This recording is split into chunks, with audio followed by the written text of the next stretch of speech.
Hello, it's Jay. I just watched episode 9, season 6, Fun and Games of Better Call Saul. I think it's 9 of 12. There's 10, 11, 12. Yeah, there's 3 more episodes left. Though, this is one of these episodes where it was punched up a little bit more. You'd almost think it was the season finale.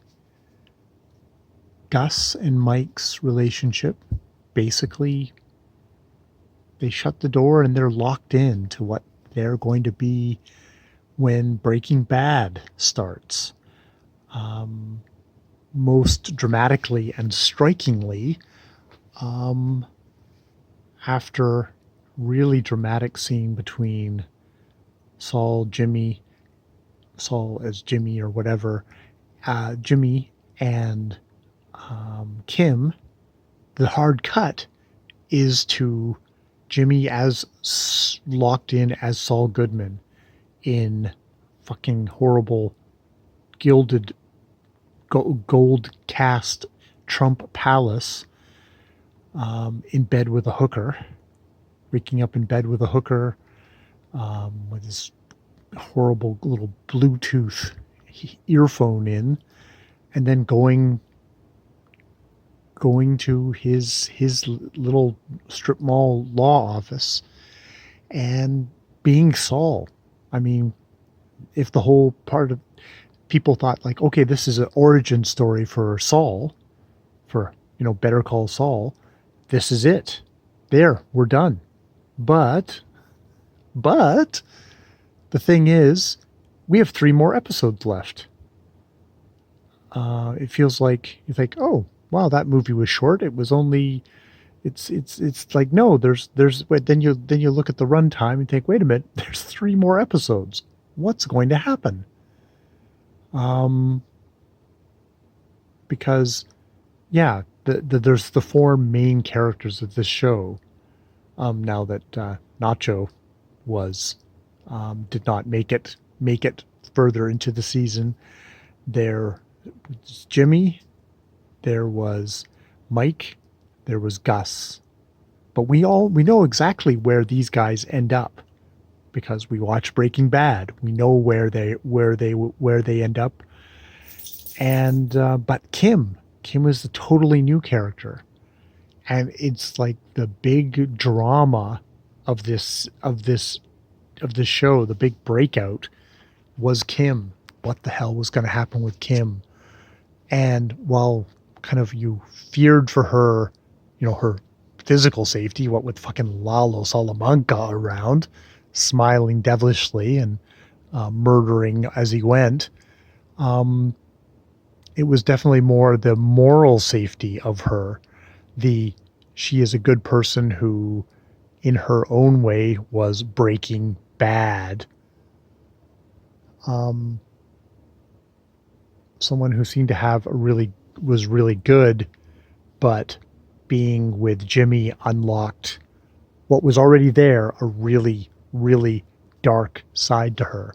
A side so dark that she confesses she didn't alert Jimmy to the fact that Lalo was still alive because she knew it would stop her plan of revenge, of tormenting Howard, this honestly nice guy lawyer who did have his own troubles in life, but was genuinely nice and a good person. In some ways, you look at him and think, if Howard hadn't been a nice man, a good man, that Kim wouldn't have gone after him, because I think it was a part of her own self-hatred that set her so hard against Howard. And I mean, in one of the last scenes before she makes her decision, she gaslights his estranged wife into believing that he was a drug addict. And she does it to protect Jimmy. Yet again, that relationship pushing her in all the wrong directions. And, after they come out of that wake and she kisses Jimmy, you think, oh fuck, she's gone even deeper. But no, that was the final thing. That was like the final love tap before it was like, okay, we cannot do this anymore. We get people killed. I love being with you and it's fun, but it's like we get people killed doing this. So, will we see Kim again? I think she's made her decision. I don't think there's any chance that they would actually get back together again. I would hope that the show would give us some kind of a closure in probably through Saul Jean, black and white Jean in North Dakota post Breaking Bad, seeing her, what's become of her, and that maybe she did find a better life. And that's, another gut punch for Saul, Jimmy, Jean, the bifurcated, hollowed out human being that is that character. Yeah, it's like in some ways we've wrapped everything up. It's time for the future. Maybe a little bit of Breaking Bad. We have hints that we're going to see Walter White and Jesse. So a little bit of that, and then Jean, and whatever dark fate, whatever final sad fate happens there with somebody who was never repentant. It was just like things went to shit, and so he got out of Dodge.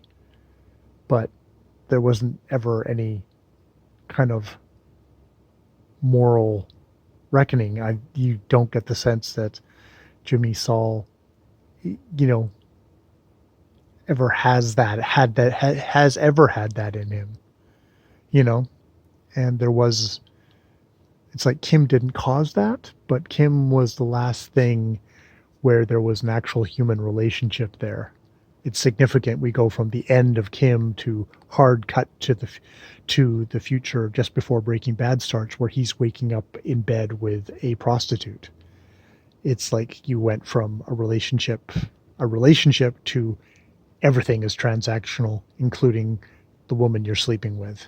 So, yeah, really, really, really, really, really interested into seeing what happens in the final 3 episodes of Better Call Saul, because we've done a masterful job of backfilling everything, of coming up with an amazing drama in a prequel, which is, as I've seen so many prequels that are lifeless, just ticking the boxes of, whether it's Han Solo, whether it's the